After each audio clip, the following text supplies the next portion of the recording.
नमस्कार बच्चों, उम्मीद है आप सभी बहुत अच्छे से होंगे।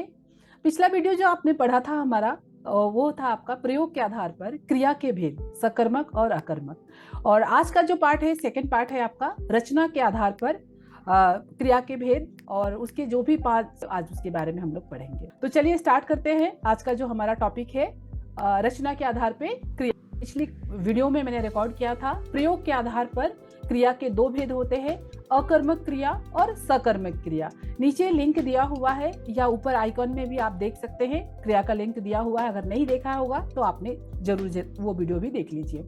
आज का जो हमारा पार्ट है रचना के आधार पर क्रिया के भेद। रचना के आधार पर क्रिया के सामान्यतः 5 भेद होते हैं और कौन कौन से होते हैं वो देखते हैं हम लोग।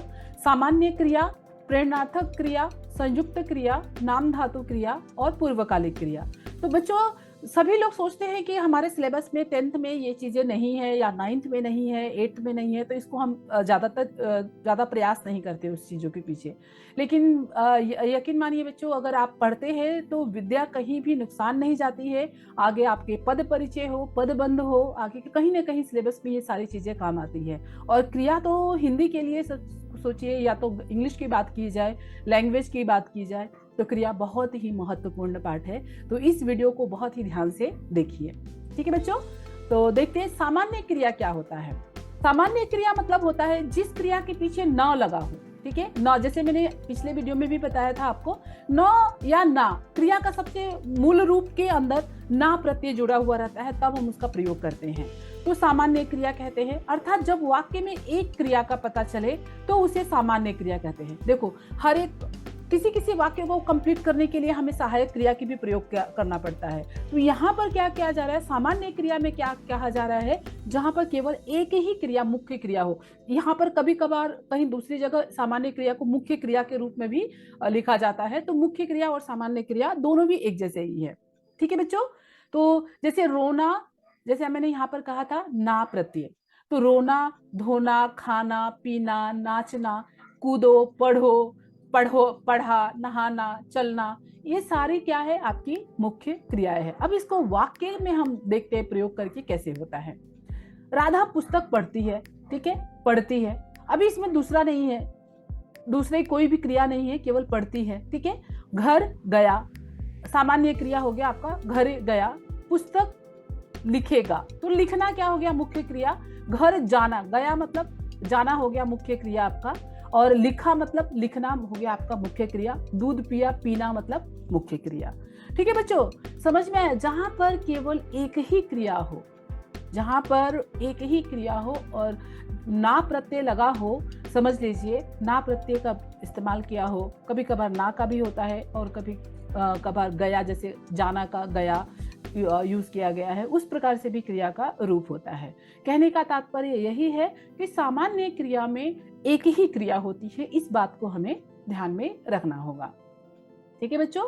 उम्मीद है आप लोगों को अच्छे से समझ में आ गया होगा कि सामान्य क्रिया क्या है। अब हम लोग देखते हैं, नेक्स्ट है हमारा प्रेरणार्थक क्रिया। ये क्रिया वो क्रियाएं होती है बच्चों जो कि क्रिया हम खुद नहीं करते। ज्यादातर बच्चों देखो, आप लोग कोई काम खुद करते हैं क्या? मम्मी कपड़े निकाल के दे दो, पापा दूध ला के दे दो, कैसे भी कोई भी काम पापा से कुछ मांगते हैं, कुछ मम्मी से मांगते हैं, कुछ दीदी से कहते हैं। लेकिन आप कोई ना कोई कार्य को किसी न किसी को कह देते हैं, मतलब क्रिया तो हो रही है लेकिन क्रिया हम डायरेक्ट खुद ना करके किसी और से जब करवाते हैं तो उस वहां पर क्या होता है, प्रेरणार्थक क्रिया। जिन क्रियाओं से इस बात का बोध हो कि कर्ता स्वयं कार्य ना करे, ठीक है, स्वयं मतलब खुद कार्य ना करके किसी और से करवाए, किसी दूसरे को कार्य करने के लिए प्रेरित करता हो, ठीक है बच्चों, उसे हम क्या कहते हैं, प्रेरणार्थक क्रिया। जैसे प्रेरणा देना कहते हैं ना, प्रेरणार्थक क्रिया कहते हैं। जैसे काटना, काटना हम खुद काट रहे, और कटवाना किसी और से बोल रहे कटवाने के लिए। करना आप खुद कर रहे, करवाना या कराना दूसरे से हम करवा रहे हैं। दो चार वाक्य में हम इसको प्रयोग करके देखते हैं क्या होता है। जैसे मालिक नौकर से कार क्या कर रहा है, साफ करवाता है। तो क्रिया क्या, कार साफ करने की क्रिया हो रही है, लेकिन मालिक किससे करवा रहा है, नौकर से करा रहा है। क्रिया खुद ना करके किसी और से कराता है। तो जहां जैसे हम धोबी से कपड़े धुलवाते हैं, तो क्रिया जहां स्वयं ना करके कोई किसी और से कराया जाए, वहां पे होता है आपका प्रेरणार्थक क्रिया।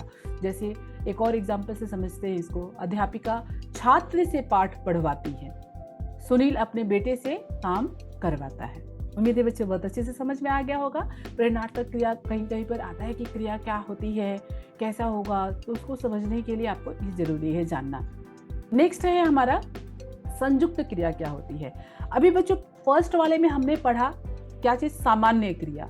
अब यहाँ पर संयुक्त अर्थात सीधी बात है दो, संयुक्त अर्थात दो।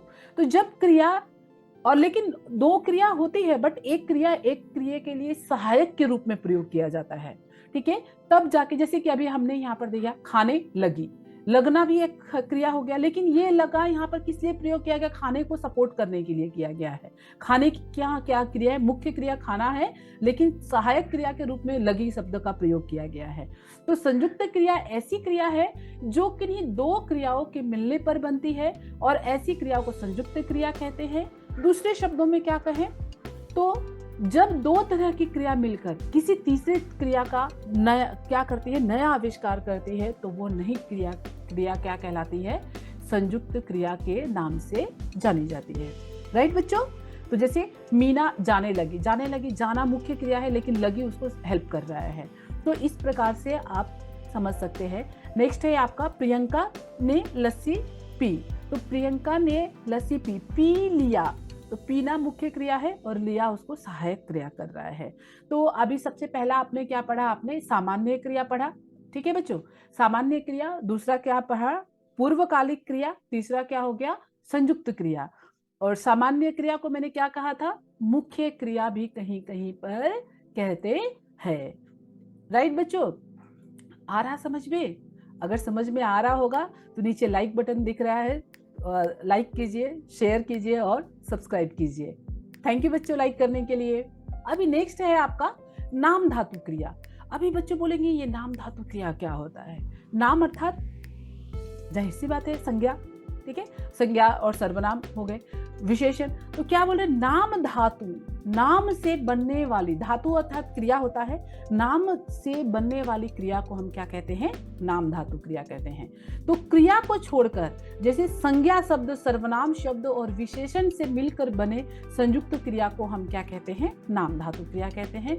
यह धातुओं के नाम से बने होते हैं। जैसे हाथ से हथियाना शब्द, मैंने ये पर्स छोटे भाई से हथिया लिया, ठीक है। हथियाना, हाथ शब्द से बना है हथियाना।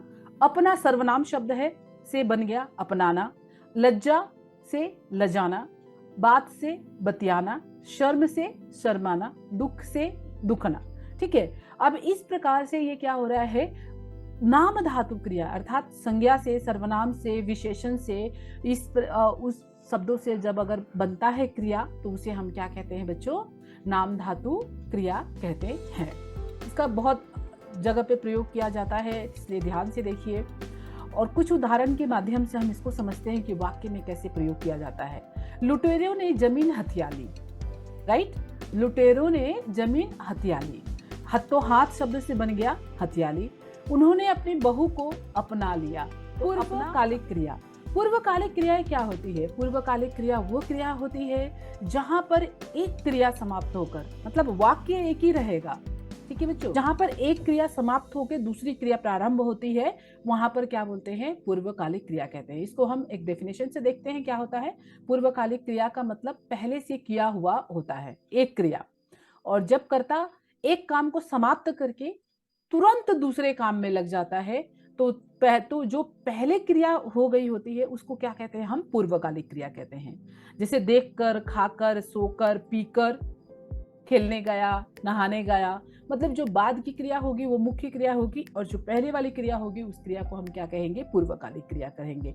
और इसकी सबसे खास बात जो होगी उसमें क्या होगा, पूर्वकालिक क्रिया को में धातु, मतलब मैंने बताया था क्या होता, धातु क्रिया के मूल रूप को हम धातु कहते हैं। तो क्रिया के जो मूल रूप, जैसे मूल रूप हो गया देख, इसके अंदर लग गया कर, पी हो गया मुख्य कर लगा दिया, ठीक है।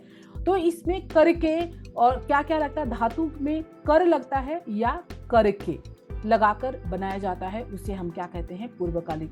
बहुत ही आसान तरीका होता है ये बच्चों। ये 10th के जो बोर्ड में आपका वाक्य परिवर्तन आता है वहां पर ये बहुत ही काम आता है। जब संयुक्त वाक्य और सरल वाक्य का जब प्रयोग किया जाता है तो सरल वाक्य में हम क्या कर देते हैं, ही का प्रयोग करके लगा देते हैं, देखकर प्रयोग करते हैं। 2 क्रिया होती है, संयुक्त वाक्य में 2 क्रियाएं होती है, तो एक क्रिया को पूर्वकालिक क्रिया में बदल देते हैं। तो इस प्रकार से हम उसको सरल वाक्य में कन्वर्ट कर पाते हैं। तो बच्चों ये 10वीं के बच्चों के लिए भी बहुत ही हेल्पफुल है। उसे अगर वाक्य परिवर्तन नहीं आ रहा तो वो भी हम ध्यान में रख सकते हैं इसके जरिए। अगर डाउट हो रहा है या फिर कुछ लग रहा है कि कुछ और सिलेबस सीखना है तो कमेंट जरूर किया कीजिए। कमेंट करेंगे तो मुझे पता चलेगा कि आपको किस विषय में परेशानी हो रही है, किस टॉपिक से परेशानी हो रही है, तो मैं जरूर उसके नेक्स्ट वीडियो में ना उस टॉपिक से रिलेटेड बना दूंगी। कुछ उदाहरण के माध्यम से हम इसे देखते हैं। पूर्वकालिक क्रिया के कुछ उदाहरण, विद्यार्थी ने पुस्तक से देखकर उत्तर दिया। उत्तर देना मुख्य क्रिया हो गया और देखकर क्या हो गया, पूर्वकालिक क्रिया। वह खाकर सो गया। मैंने क्या बोला था अभी, देखो ऊपर कर क्रिया लगा रहता है। अनुज खाना खाकर स्कूल गया, स्कूल गाना। अभी खाकर और गया ये 2 क्रियाएं होती है बच्चों। जब संयुक्त वाक्य हम जब ये करते हैं, संयुक्त वाक्य में अगर इसको कन्वर्ट करना होगा तो आराम से ये दोनों क्रियाओं को लेकर अलग कर देंगे तो आपका 2 वाक्य बन जाता है। और जब इसको एक करना होता है तो हम इसे क्या करते हैं, एक क्रिया को पूर्वकालिक क्रिया में बदल देते हैं।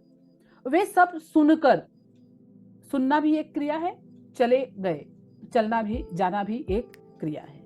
उम्मीद है बच्चों आप लोगों को बहुत अच्छे से समझ में आ गया होगा पूर्वकालिक क्रिया क्या है, और समझ में आ गया होगा तो वीडियो को लाइक कीजिए, शेयर कीजिए, सब्सक्राइब कीजिए। Thank you.